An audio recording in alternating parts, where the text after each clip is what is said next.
मुख्यमंत्री मोहन चरण माझी शुक्रवार ठारू नुआ दिल्ली रे 4 दिनिया गस्त आरंभ करिवे। एही गस्त समय रे से प्रधानमंत्री नरेंद्र मोदी को भेटी तांको सरकार रो प्रथम वर्षर कार्य दक्षता रिपोर्ट उपस्थापन करिवे एवं भविष्यत योजना विषय रे आलोचना करिवे।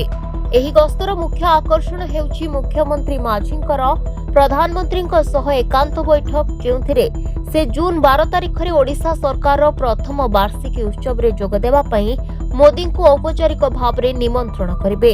एही उत्सव रे राज्यर अग्रगति एवं विभिन्न कल्याण और विकासमूलक कार्यक्रम सफल रूपायन को प्रदर्शन कराजिवो। दिल्ली गस्त समय रे मुख्यमंत्री माझी मे 24 तारिख रे प्रधानमंत्री अध्यक्षता रे अनुष्ठित नीति आयोगर शासन परिषद बैठक रे जोग देबे एवं एनडीए शासित राज्यगुड़िकर मुख्यमंत्री मानक बैठक रे मध्य अंश ग्रहण करिवे।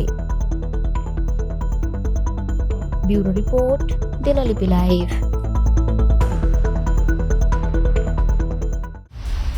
दिनलिपि लाइव को एबे ही लाइक शेयर सब्सक्राइब करंतु।